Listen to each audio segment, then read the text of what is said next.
विद्या wire 3 दिसंबर से हो रहा है ओपन मीशो और एक्विस आईपीओ के साथ। लेकिन मुझे लगता है कि उन दोनों से शानदार वैल्यूएशंस इसकी रखी गई है, उन दोनों से बढ़िया ये आईपीओ कर सकता है।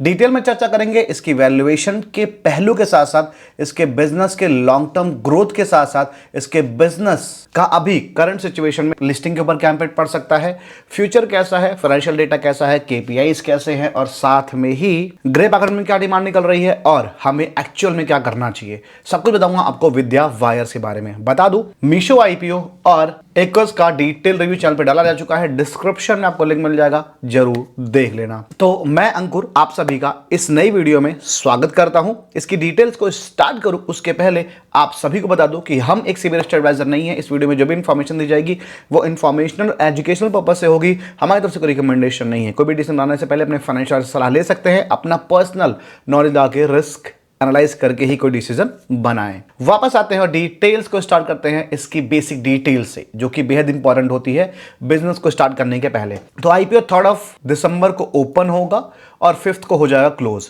इसकी अलॉटमेंट की बात करें तो गाइस अलॉटमेंट जो है वो 8 को है और 10 को इसके लिस्टिंग होगी। एक साथ 3 आईपीओ ओपन हो रहे हैं। अगर जो आपको इन वीडियोस को देखने के बाद भी कंफ्यूजन हो, हालांकि रहेगी नहीं, तीनों का रिव्यू अलग अलग जो आपने हमारे चैनल पे देख लिया तो मैं एक रैंकिंग की वीडियो भी दे दूंगा। इसका जो प्राइस बंड है वो 1 की फेस वैल्यू पे है 52 रुपीज पर इक्विटी शेयर का।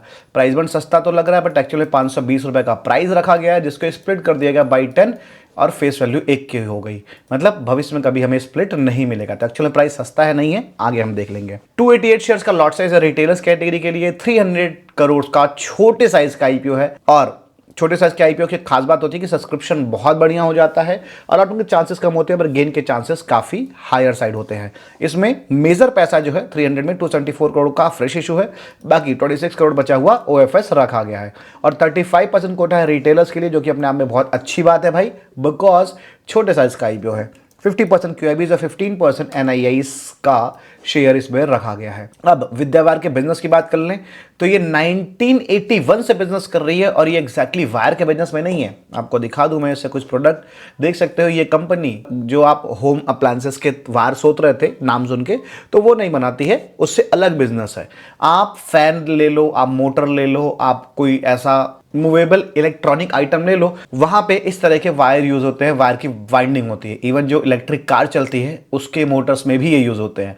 तो ये कंपनी मेजरली इस प्रोडक्ट को बनाती है। उसके साथ ही और भी बहुत सारे प्रोडक्ट है, जैसे कॉपर नगेट हो गया, सोलर केबल्स हो गया, ठीक है। उसके साथ ही आप कई सारे प्रोडक्ट देख सकते हो। और जो इस कंपनी के प्रोडक्ट के यूजेस है गाइस, वो रेलवे में, ईवी में, सोलर सेक्टर में, इलेक्ट्रिक सिस्टम जो मैंने फैन मोटर नॉल बताए उस टाइप के प्रोडक्ट्स में और कई और जगहों पे भी यूज होते हैं, कंडक्टिविटी के लिए, ड्यूरेबिलिटी के लिए और थर्मल इफिशियंसी के लिए। तो शानदार बिजनेस है इस कंपनी का, शानदार डिमांड इसकी अभी भी है और आगे भविष्य में भी रहने वाली है। हाँ, ये जो सेगमेंट है कंपटीशन भरा है, लोकल प्लेयर या बड़े बड़े हाथी भी मार्केट में हैं, बट भाई कंपनी का जो अभी मार्केट शेयर है लगभग 10 से 12% का निकल के आ रहा है इसके इस बिजनेस में। कहीं कहीं पे डेटा मिला 18% तक का भी, मतलब वो थोड़ा सा फिशी मुझे लग रहा था, लेकिन 10 से 12% का है। तो छोटी कंपनी अगर जो इतना मार्केट शेयर लेके बैठी है अपने सेगमेंट में तो बहुत बढ़िया बात है भाई। और कंपनी ने अपना मैन्युफैक्चरिंग कैपेसिटी भी एक्सपेंड किया है 19,680 मिलियन टन पर एनम से 37,680 मिलियन टन पर एनम, ठीक है। और ये जो प्रोडक्ट बनाते हैं करीब 8,000 एसक्यूज उन प्रोडक्ट्स के हैं इनके पास। तो कंपनी का बिजनेस जितना छोटा लग रहा है उतना है नहीं। तो बिजनेस हमने देख लिया, बिजनेस बहुत ही शानदार है, कोई भी दिक्कत समस्या नजर नहीं आ रही है। अब फाइनेंशियल डेटा क्या बिजनेस को सपोर्ट कर रहे हैं या नहीं, लेकिन फाइनेंशियल डेटा को डिस्कस करो उसके पहले बता दूंगा इसकी आपके सपोर्ट से लगभग 2700 नियरली सब्सक्राइबर्स कंप्लीट हो चुके हैं।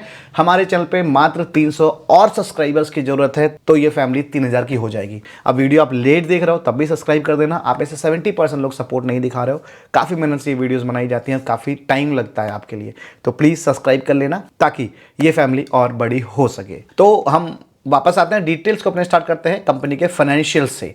हमने बिजनेस देख लिया था, बेसिक डिटेल्स देख ली थी। अब फाइनेंशियल्स की बात करूं तो हमारे पास जो डेटा है वो 2023 टू 25 का पूरा अवेलेबल है और यहाँ पे एक क्वार्टर का डेटा 30 जून तक का अवेलेबल है। यहाँ पे एसेट की बात करें तो एसेट में हमें अच्छी जम देने को मिल रही है, कोई भी डाउट नहीं है। रेवेन्यू की बात करें तो 1015 टू 1188, फिर 1491 का हमें देखने को मिल रहा है, डेटा करोड़ में है। और अगर जो ग्रोथ की बात करें तो अच्छी ग्रोथ देखने को मिल रही है, करीब 25% का जंप 24 से 25 में है, और 23 से लेके 25 में अगर जो देखें तो 2 सालों में करीब 45% का जंप लगभग है। पैट की बात करें तो 21.53 करोड़ के बाद 25 करोड़ का जंप, उसके बाद 25 से 40 करोड़ का जंप, करीब 59 करोड़ का जंप है 2024-25 में। और अगर जो 23 से लेके 25 की बात करें तो गाइस करीब 90-92% का जंप हमें देखने को मिल रहा है, मतलब बहुत ही शानदार जंप है। और सिर्फ एक क्वार्टर में लगभग 12 करोड़ का प्रॉफिट बना लिया है। आने वाले क्वार्टर में सिमिलर सा अर्न करती है तो 48 और 49 करोड़ हो सकता है। ऊपर से बोरिंग ये जो आपको यहां पे देखने को मिल रही है इसको चुका देंगे 100 करोड़, तो यहां से भी पैसा बचेगा, तो प्रॉफिट और ज्यादा भी हो सकता है। अब एबिटा देखें तो एबिटा भी हमें बढ़ता दिख रहा है। नेटवर्थ 178.37 करोड़ का है, रिजर्व सरप्लस 162.37 करोड़ का है। बोरिंग हमें बढ़ता दिख रहा था, बट आईपीओ के पैसे से 100 करोड़ रुपीस ये चुका देने वाले हैं भाई, वो मैंने आपको बता ही दिया। तो फाइनेंशियली भी कंपनी काफी स्टेबल और शानदार नजर आ रही है। आरओई काफी बढ़िया है 24.57 का, आरओसी 19.72 का, डेट टू रेशियो 0.88 का है, बट कम हो जाएगा, कोई दिक्कत नहीं है। फिलहाल के लिए बहुत ज्यादा दिक्कत नहीं देने वाला है, खासकर लिस्टिंग के लिए। आरओडब्ल्यू भी काफी शानदार है। पैट मार्जिन लो है यहाँ पे 2.74% का, लेकिन ऐसे बिजनेसेस में कंपटीशन हाई होने की वजह से और जो प्राइसेस है ना फ्लक्चुएट होते हैं, जैसे गोल्ड के प्राइसेस फ्लक्चुएट होते हैं ना, वैसे इनके कॉपर एंड ऑल के प्राइसेस फ्लक्चुएट होते हैं, तो उसकी वजह से हमें मार्जिन लो देखने को मिलता है, क्योंकि बैकअप में रखते हैं, वो सारी चीज़ें हंट करती हैं, तो यहाँ पे मार्जिन थोड़ा सा और बढ़ सकता है, लेकिन जनरली इस बिजनेस में लो ही देखने को मिलता है। एबिटा मार्जिन भी ठीक सा है 4.32, बहुत ज़्यादा बेहतर नहीं कहूँगा। अगर ये 4 बार के आसपास होता ना तो बहुत शानदार होता, बट ठीक है। प्राइस टू बुक वैल्यू काफ़ी ठीक है 6.62 का। मार्केट कैपिटलाइजेशन की बात करें, मतलब जिस वैल्यूएशन में पैसा ये मांग रहे हैं हमसे, प्राइस टू सेल देखे, यानी कि इनका जो इनकम है उसके हिसाब से जो हमसे पैसा मांग रहे हैं इसका, तो 0.74 निकल के आ रहा है, मतलब ये अपनी इनकम का 0.74% ही हमसे मांग रहे हैं। जबकि जनरली अभी जो आईपीओज हैं देखोगे 5 गुना, 6 गुना, 8 गुना, 10 गुना, 12 गुना, 14 गुना, इवन ग्रो ने तो 15 गुना भी मांगा था। पीडब्ल्यू ने 10, लेंसकार्ट ने 10.5, ठीक है, अभी 13 गुना लगभग पैसा मांगा था सुदीप आईपीओ ने। तो वहां पे देखा जाए तो बहुत ही शानदार वैल्यूएशन इसका निकल के आ रहा है 0.74 ऑनली, ठीक है। अगर जो इस छोटे साइज की बात करें, इसके बिजनेस की बात करें, इस सेगमेंट की बात करें, तो भी कम से कम 2-2.5 तक का चल जाता है, बट यहां पे भाई 1 से भी नीचे रखा गया है, तो वैल्यूएशन के पहलू पे कंपनी खरी उतर रही है। इसी सेम चीज को पीयर कंपैरिजन के द्वारा देख लें तो 20.36 का प्री आईपीओ, 22.94 का पोस्ट आईपीओ है। पी रेशियो अगर जो पीयर से कंपैरिजन करने जाएंगे तो भी सस्ता नजर आएगा, देख सकते हो इसका 53 का पी, 42 का पी, 44 का पी, और आरओडब्ल्यू भी देख सकते हो इसका ज्यादा है, यहां पे इनका कम है।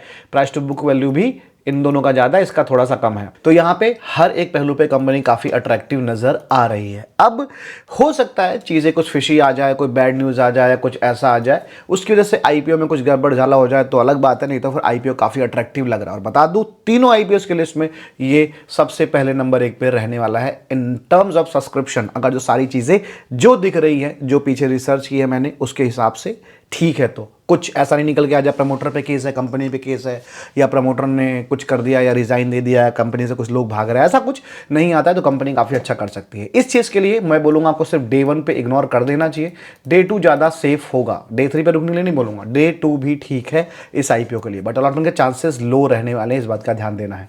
और कोई भी डिसीजन बनाने से पहले भाई अपना फाइनेंशियल से सलाह ले लो, खुद आप अपना रिस्क एनालाइज कर लो, उसके बाद ही बनाओ, क्योंकि मार्केट है, कुछ भी हो सकता है। अब लास्ट में बता दूं इसका जीएमपी, तो गाइस जो जीएमपी है वो हम टेलीग्राम पे शेयर करते हैं करंट में। अभी जब वीडियो रिकॉर्ड कर रहा हूं, कल के दिन 809 रुपए का था, बट अभी जो जीएमपी है वो हमें 8 रुपए के आसपास निकलता दिख रहा है, कहीं कहीं डिमांड 9 रुपए की भी है, तो सिमिलर से कह सकते हैं। जीएमपी में वीडियो डालने तक कोई भी चेंज होता है तो मैं यहाँ पे मेंशन कर दूंगा, अदरवाइज ब्लैंक ही रहेगा। 8 से 9 रुपए की जीएमपी हिसाब से देखे करीब 15-16% का अप्रोक्सीमेटली लिस्टिंग बता रहा है, ठीक है। बाकी आईपीओ के जीएमपी के लिए, सब्सक्रिप्शन डेटा के लिए, मार्केट की इंपॉर्टेंट न्यूज के लिए आप हमारे टेलीग्राम चैनल को ज्वाइन कर सकते हो। देख लो यहाँ पे सारी चीजें आपको मिलती है, डिस्क्रिप्शन में इसका लिंक आपको मिल जाएगा। और अगर जो वीडियो पसंद आई हो तो प्लीज वीडियो को लाइक करके सब्सक्राइब करना मत भूलना, क्योंकि आपका सपोर्ट हमारे लिए बहुत जरूरी है। 3000 की फैमिली जल्दी से कंप्लीट करवा दो। मिलते हैं अगली वीडियो में, बाय बाय, टेक केयर।